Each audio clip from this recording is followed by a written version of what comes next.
welcome back to the Wellness Paradox podcast. I'm so grateful that you can join us on this journey towards greater human flourishing.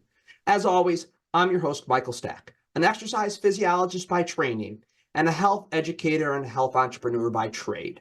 And I'm fascinated by a phenomena I call the wellness paradox. This paradox, as I view it, is the trust, interaction, and communication gap that exists between fitness professionals and our medical community. This podcast is all about closing off that gap by disseminating the latest, most evidence-based, and most engaging information in the health sciences. And to do that in episode 121, we're joined by Sarah Lenz Lock. She's with AARP, and I'm sure many of you have heard of AARP before, although probably a lot of us think of AARP as a card in a magazine, but as Sarah's going to tell us in this episode, they do so much more. And this episode is around exercise and brain health. Now, we've talked about this before on episode 94 with Ryan Glatt, and I encourage you to go back to that episode to dive into more of kind of the frontline tactical aspects, which is kind of how Ryan works through things. In this episode, Sarah's going to talk more about the work that the AARP is doing kind of at a higher policy and systems level, but she's also going to talk about some great resources that you can access, free resources that can help you more effectively work with the aging adult population. We've talked about this opportunity many times in the podcast. I'm sure it's going to come up many times in the future. As I've often said, the aging adult population is either underserved or completely not served in some communities by exercise professionals and by the fitness industry. So this is such an amazing opportunity. As people live longer, exercise and fitness and wellness professionals can help them live better.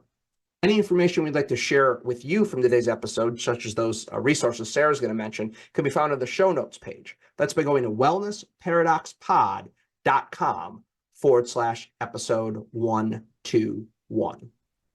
Please enjoy this conversation with Sarah Lenz Lock.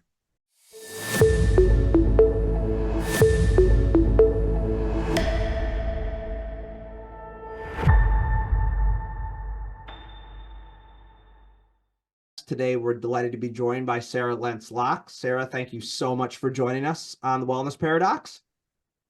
It's great to be here, Michael. It's a pleasure and a real opportunity for us to talk with exercise professionals that listen to your podcast from everywhere, because it's such an important community to help inspire people to move and get exercise. Yeah, thank you. I'm very excited to have you here, as I said, and a shout out to our good friend, Vicki Shepard, that connected us as we were talking about before we came on the air. Seems like Vicki knows everyone and connect you with anyone and everyone. So, Vicki, thank you again for connecting us with Sarah. So, Sarah, there's so much to talk about in this discussion. So I really want to get going. But before we actually dive into the topic, why don't you tell our audience a little bit more about you, your background, and what you do, just to provide some context for the conversation? Sure. I am the Senior Vice President of Policy and Brain Health at AARP. AARP is the largest nonprofit, nonpartisan membership organization working on behalf of people 50 and older. And our mission is to empower people to choose how they will live as they age. You can't do that unless you're physically fit and mentally fit. So that's one of the reasons I think you're talking to me. And it's an organization focused on people 50 plus, but it's really about them, their families, and how you help age in a healthy way. So that's actually how I know Vicki, is that we're part of the Coalition for Healthy Aging. And one of the things that I do is try to relate physical body well-being to your health and your brain health. And that's really important across the lifespan, right? You don't just wake up at 50 and try to fix your body and your brain. It's a real lifespan approach. So the sooner you start, the better. That's why we're interested in people of all ages. Mm-hmm. One of the other things that I do is I work as the executive director for the Global Council on Brain Health. That is an independent organization of people who are experts in issues relating to brain health. And we can talk a little bit more about that. Yeah, I mean, there is so much to cover here, and we're going to talk about a lot here. I do also want to point our guests back, or our audience back to episode 94 when we interviewed Ryan Glatt on brain health. Ryan is a frontline exercise professional, so I think this is going to be an interesting contrast to that discussion because you're kind of working on the higher policy and systems level work. Ryan is working on the front line with the aging adult to help them improve their brain health through exercise. So I think both of these podcasts provide a really good bookends to the discussion. So just before we dive into this, let's go a layer deeper on AARP, because I'm going to venture to say most of our audience has heard of AARP, but they may not realize all the things that AARP does in the context of the health and well-being of aging adults. So can you just touch really briefly on that so people have an understanding a little bit more about what AARP is doing broadly? Well, thank you for that opportunity. It really, AARP, I've been at AARP for many years now, and the breadth and the depth of the work that AARP does still amazes me. But in particular, I talked about our mission and the importance of healthy aging, because if you want to live a full and engaging life, it's critically important that your health and well-being are maintained. And, there's this idea, and AARP, you asked one of the things that AARP does. We do amazing amounts of deep research on people and their lifespan and what happens to them as they age. As a matter of fact, we have a great partnership with the University of Michigan. We've been working on the healthy aging poll for, I don't know, decades now. But it is part of our DNA to get out there and ask people and get their input so that we can meet folks' needs, right? Yeah. So one of the things that we've done is research around, do people think that cognitive aging is inevitable? And shockingly, 60% of people believe that cognitive aging is inevitable as you get older. And the younger you are, the more likely you are to believe that. By the time that you reach a certain age and you realize, I still got it. You then realize, not everybody is going to live with cognitive decline. But what's important about that is that you have to take the steps to maintain your health as you age. And so one of the things that we focus on is brain health, and that's what my department specifically does. And AARP has created a new strategic enterprise priority on brain health because we know it's so important to people. So, of course, AARP is big into preserving Medicare and Social Security, health and financial security for folks. You may have heard some of the work we do around Fraud Watch and bringing down the cost of prescription drugs, support for healthcare. There's just not much AARP doesn't get into, frankly.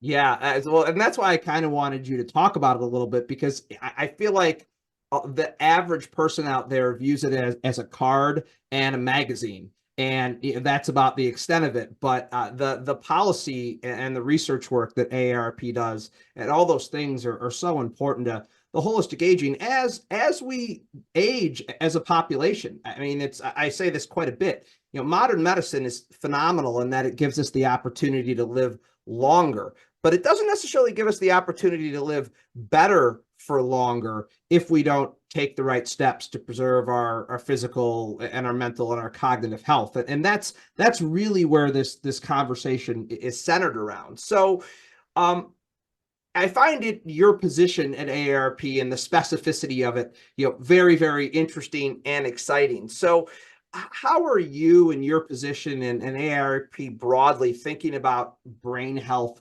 for the aging adult? What are you focusing on right now? Well, there are three things that we are focusing on when it comes to brain health. One is reducing risk or prevention. And I think that might resonate a lot with your audience, because what we're really trying to do is help people manage and maintain their health and their brain health in particular. So one is risk reduction. Mhm. The second is improving care for people living with dementia and other brain health disorders and their caregivers. And their caregivers is not just a tagline for us.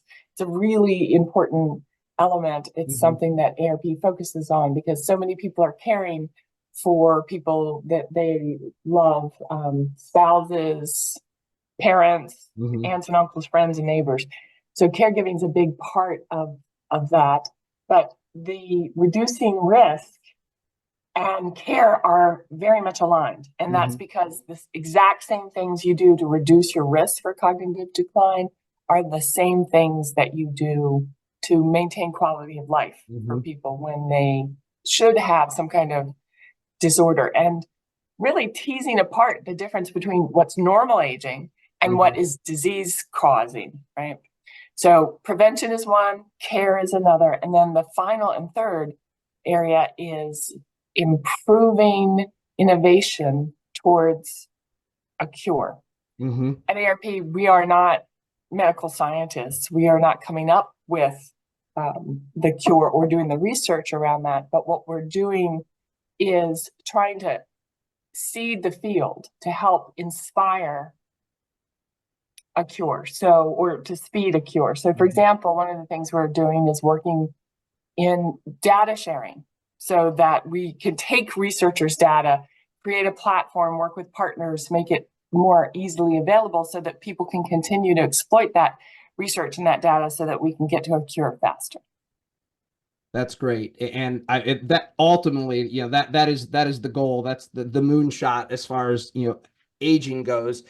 I want to double click on those first two because I feel like that's where our audience can most engage. And as you said, they are very much two sides of the same coin. So from your perspective, talk about some of the things that you were thinking about and doing tactically as the AARP to work on prevention and care. And I think you said it very well, care for both the aging adult and their caregivers, because those are very much intrinsically tied. So talk about that. Sure. So I mentioned the Global Council on Brain Health. Mhm. And the reason that I did is we wanted to make sure that we were following the latest science, Mhm. rigorous evidence about what actually works and what Mhm. doesn't. Because remember, I mentioned how much research we did. 98% of people think that their brain health is really important and they want to know what works. Yeah. But the barriers to implementing brain health turn out to be not knowing what works Mhm. and those around them. So on the not knowing what works part, we wanted to make sure we were given first-class evidence Mhm. about what worked. And so the Global Council has created many different reports on all the different issues that people care about, whether that's diet, exercise, nutrition, supplements, you name it. The Global Council has done a deep dive into the state of the evidence so Mhm. that we use that as a platform from, okay, now we know what works. How are we going to get people to integrate it in their lives to sustain these healthy behaviors? And so that's what we're really beginning to focus on now. And I'm very excited to talk to your audience because we're launching a national movement that we're calling Brain Health Action. And the point of it is to get everybody to take those steps Mhm. to sustain brain health across the lifespan. And so when we talk about what are the actions that people take, maybe we can dig into those a little more, but we are basing them on what we're calling the 6 pillars of brain health. Those are modifiable lifestyle factors that people can engage in that can make a real difference in their brain health across their life. That's great. So what are those evidence-based factors? Because I think it's really important that we look at this holistically before we start to drill into what's within the scope of an exercise professional's responsibilities. Okay, let's go there. So I'll save exercise maybe for last then. Yeah, we'll save the best for last, in my very biased opinion. There we go. Well, that's not too far off, right? Because we have the most evidence about how exercise works.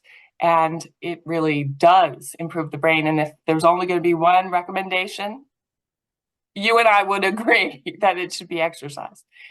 But there are other things that people should be doing, and we'll go through those. The first might surprise you, which is be social, because the social connections that people have are incredibly important to brain health. And of course, we have a report on this for the Global Council, and you can always go there to get more. But we've found that if you are lonely and isolated, that can increase your risk for dementia by up to 50%. Wow. That's kind of crazy, isn't it? Yeah. And so there's this move afoot. You've maybe been hearing about it from the Surgeon General and others, but there's an epidemic of loneliness, and that leads to poor health. So staying socially connected is an incredibly important part of it. And as we'll talk about, it's kind of interwoven in all of the other pillars, right? Staying social helps you integrate these other things in your life in a really positive way.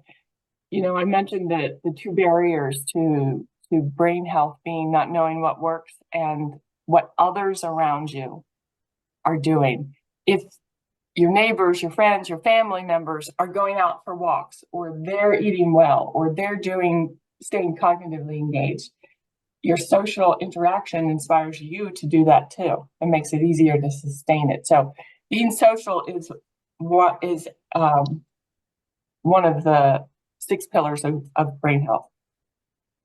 So engage your brain. I've got this mnemonic that helps me remember called be more. So be social is the first. E is for engage your brain. It's important to stay cognitively stimulated as your body. And so engaging your brain in things like challenging reading, fun hobbies, things that make you think. A good job, a terrific volunteer, purpose in life, engaging your brain so that you're actually using your brain like you use any other muscle in your body. Keeping it engaged is incredibly important. So the O that, let's talk about sleep. Sleep, we call it restorative sleep. It's not just any kind of sleep. So we recommend 7 to 8 hours a day. And it doesn't, interestingly, have to be all at once. Just getting enough quality sleep in a 24-hour period. You know, I don't know how you feel about this, but I was just in London for the World Dementia Council in San Francisco. So I was jet lagged terribly. And my brain just wasn't working. So just over the weekend, getting a little more sleep. Okay, I could pull it back together. Everybody kind of knows that sleep is important, but they don't make it the priority that they should. Right. Yeah, I'm with you. Time zone travel and me don't get along very well. Whenever I go to the West Coast, I feel very challenged. I've never had to do the transatlantic to the West Coast time zone change. That's tough. I'd like to take a quick break from today's episode to tell you a little something about one of our sponsors. As all of you are well aware, addressing the wellness paradox is a lifelong passion project for me. And when you're going to go on a long journey, it's difficult to go it alone. You need to find like-minded individuals that are willing to go on that crusade with you. And that's exactly what I found at the MRF Institute. The team over at the MRF Institute creates educational content for fitness and wellness professionals who are serious about becoming a part of our healthcare continuum. Getting on the healthcare continuum is all about leveling up our skills to be looked at as that valued resource provider. The wellness paradox is certainly an avenue for you to do that, but we need many different levers to pull if we're going to get there. And the MRF Institute is definitely one of those levers. You can go to their website, mrfinstitute.org, to find all kinds of great, informative, free informational content. And if you choose to engage with any of their paid content, they've created a coupon code specifically for Wellness Paradox listeners. You can enter in WP 2022, that's WP, and then the number 2022 to the website at checkout to receive a 15% discount on your purchase. I highly recommend you go check out mrfinstitute.org. Now back to today's episode. Well, that was rough, but it was good. It was only one flight, 11 hours. But anyway, I'm still paying for it a little bit. So we talked about being social, sleep, engaging your brain. The other is your diet.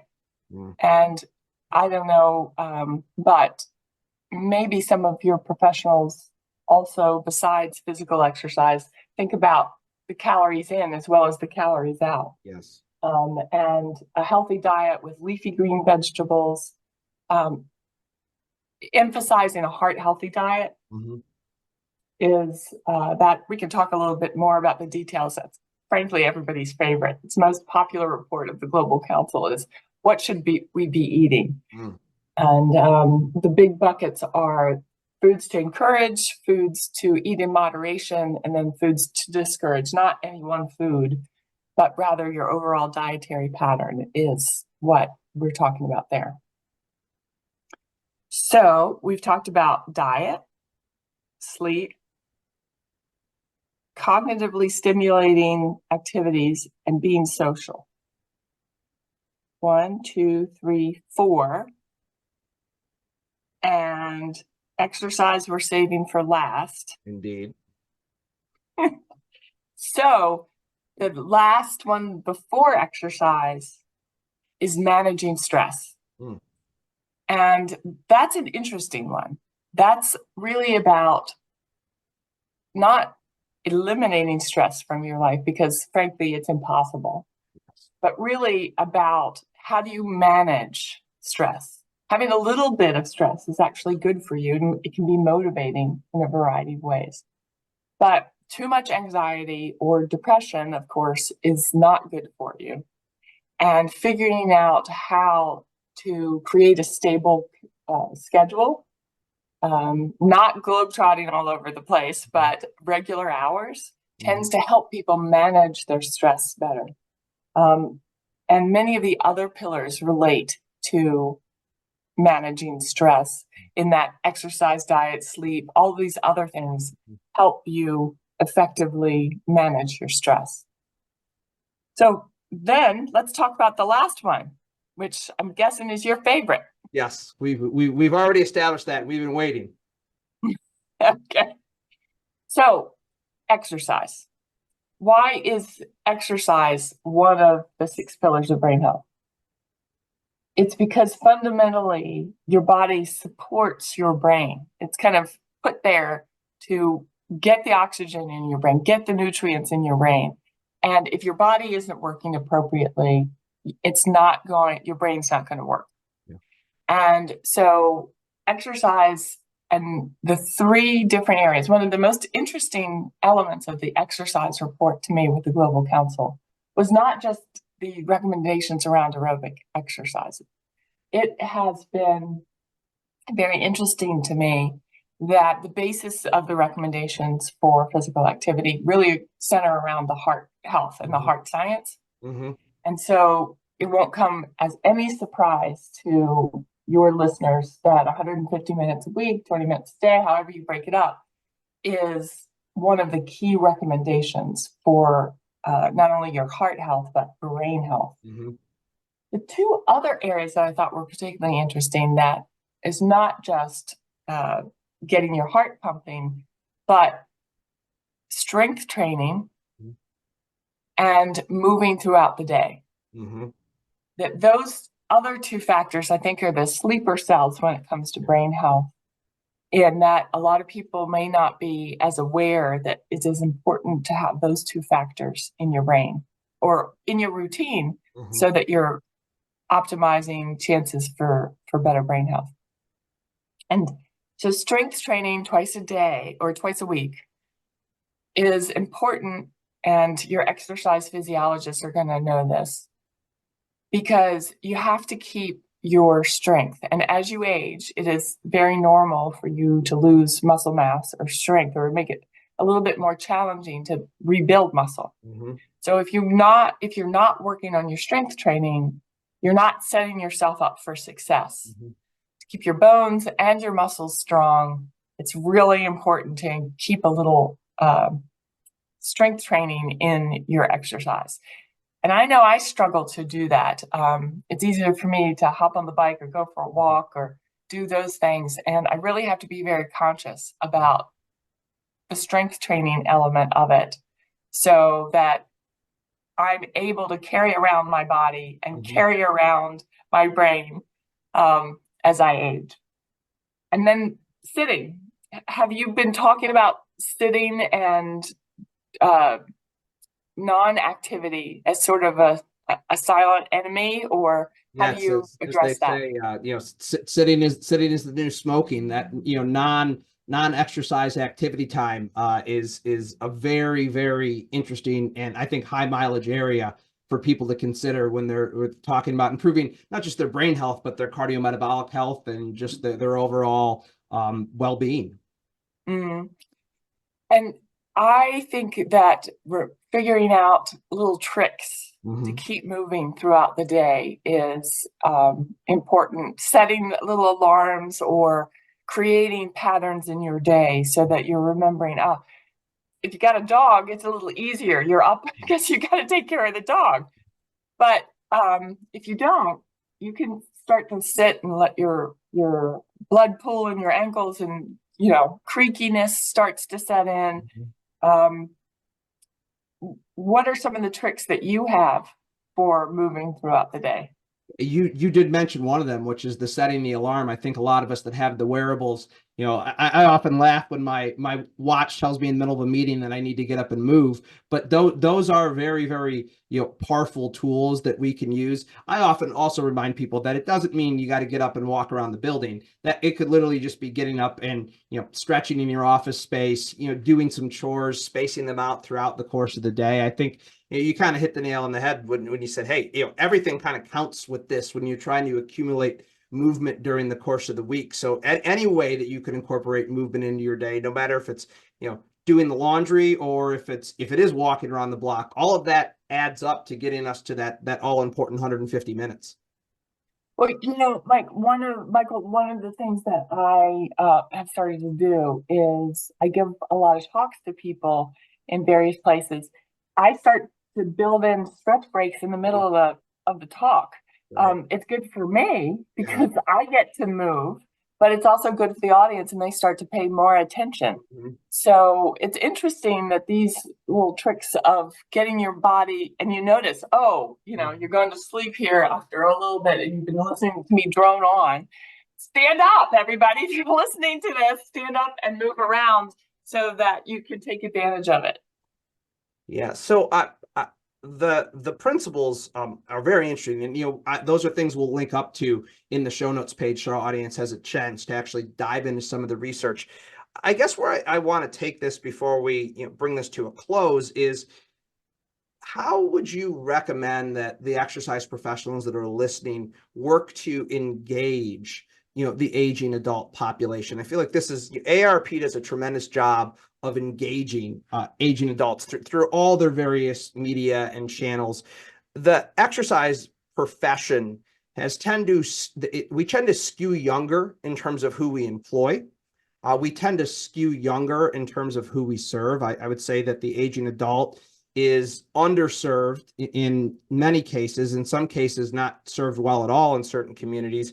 And I feel like in part that's because our younger professionals don't know how to engage effectively with the aging adult. So, from your perspective and AARP's perspective and everything that they know, what are some best practices that you can give around engagement, actually taking all of this great information you just gave us and helping the professionals that are listening integrate it into the lives of people so it can make a difference? That is a great question, Michael. And so I'll say that three things come to mind. One is understand how powerful brain health is as a motivator for people who are aging. It really was kind of stunning to us, actually, to understand how important brain health is to people, and making the link that you can do something about your brain health with probably the best thing you can do is start with exercise. Mhm. So knowing that that relationship is there, that's so important and powerful, and that you can make a difference. And the second is I would invite everybody to join Brain Health Action. As a member of Brain Health Action, as part of the collaborative, we're inviting businesses, professionals to join us, share their resources on Brain Health Action. There are tons of materials from AARP, but from all of our partners, providing local and national information about brain health things that they're doing. So join a challenge. You know, that is part of it, is by joining the movement for brain health to change the narrative about the inevitability of aging as one of only decline. It's not true. I mean, just look at Diana Nyad. Yeah. If in her 60s, how old was this? 67? Yeah. She's figured out. She just kept on trying. Wow, what a powerful motivation that is. She can swim from Cuba to Florida. I can get up in the middle of my Zoom calls, right? Thinking about what are the actions and actually incorporating brain health as part of the motivator. So, and then the third one I would say is make it fun. You were saying that a lot of the professionals are younger people who are working in the field and kind of curious about how to get older people to do stuff. The exact same things that's fun for you is going to be fun for this other person, maybe a little older. And intergenerational connections can be super fun. Lots to learn both ways. Yes. But by having conversations with your person that you're trying to motivate about what is fun for you, you might find that you share common interests. But that fun element can't be overemphasized. Nobody wants to do a lot more work. Right. Right? So making it fun, usually having some element of social engagement.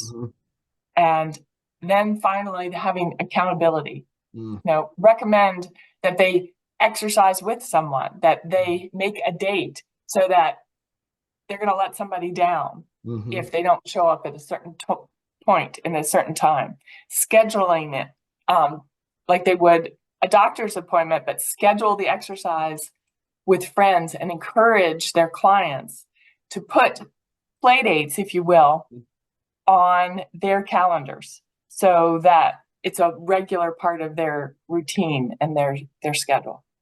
Yeah, I'm so glad you brought it back to the social interaction piece because, you know, we are, I mean, the statistics, as you mentioned, increased risk of 50% of dementia from social isolation. That's almost mind-boggling to think of it. And I think we all found out, you know, during the pandemic with all the isolation that occurred, the one thing, and I think Peloton is great. I think a lot of these home-based exercise modalities are great and a great way to get people moving in an environment they're comfortable. But the one thing that we lost out on was the social connection from being in a place with other people and that bringing more meaning to the movement that people were doing. So I'm so glad we connected those things at the end, because I think that's the thing we often don't realize that exercise professionals do, is that they do foster those environments of social connection, which, you know, really was the foundation of everything we started talking about in this conversation. That's right. And it turns out that that's fun. Yes. Most people really like to do that. And so if you do something that's fun and socially engaging, you're more likely to keep it up.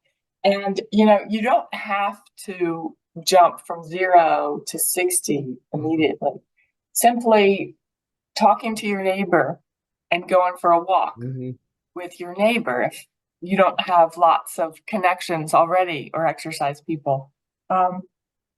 Somebody's usually out walking a dog. You know, even if you don't have a dog, walk the dog with your neighbor, or making a date with your spouse instead of to go out to eat, to go play pickleball. You know, actually, that's a really fun thing I'd like to mention. AARP is a sponsor of the pickleball tour. Mm-hmm. And why is because it's fun, it's Mm-hmm. exercise, and it's social. Yes. And, it's fun that that's sweeping the nation. I don't know if that's something that you've been playing, or have you picked it up? I've played a little bit, but it is everywhere. And they're building a new pickleball center here in Ann Arbor. It is everywhere now.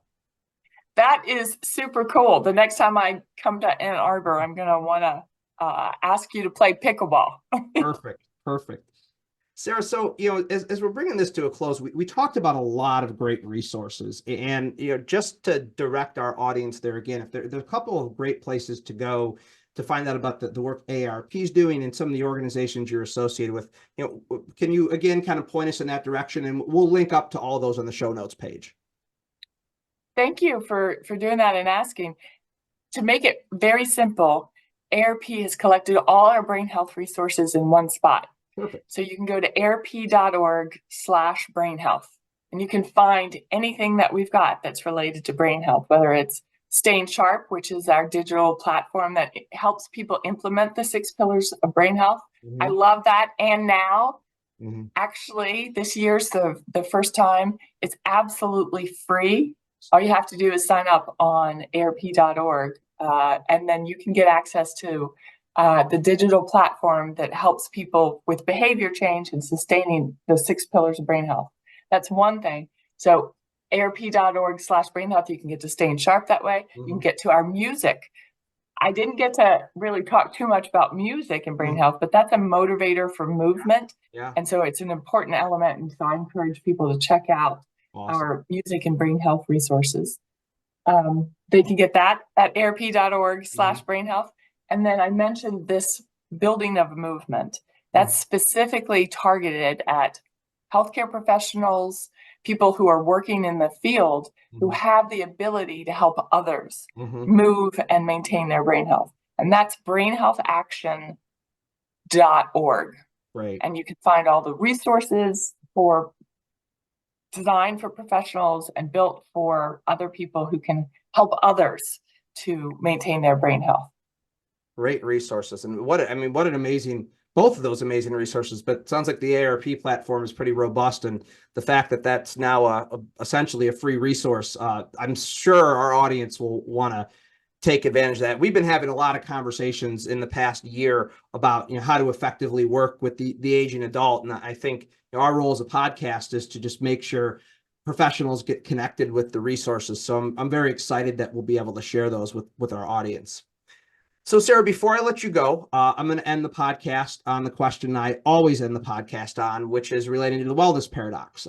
I view the wellness paradox as the trust and interaction and communication gap that exists between exercise professionals and the broader medical community. From your perspective, as someone who's really not in either of those communities, so I always like this perspective of someone who's looking in from above, if you could give the exercise professionals one piece of advice about how to close off that gap, what would that piece of advice be?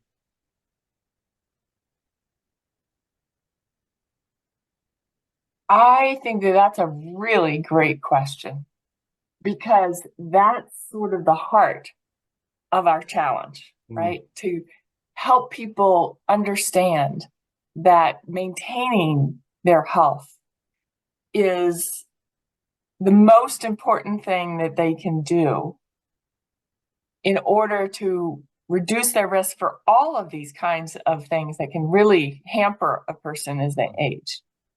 So the wellness community is the number one tool. Instead of necessarily looking to the healthcare sector as the answer for healthy aging, looking to the wellness community is the place, right, to get that support to sustain those healthy behaviors. But, we hear a lot about how healthcare professionals don't have enough time to give this information, right? They're too busy checking out the electronic medical records, going through the science about what works.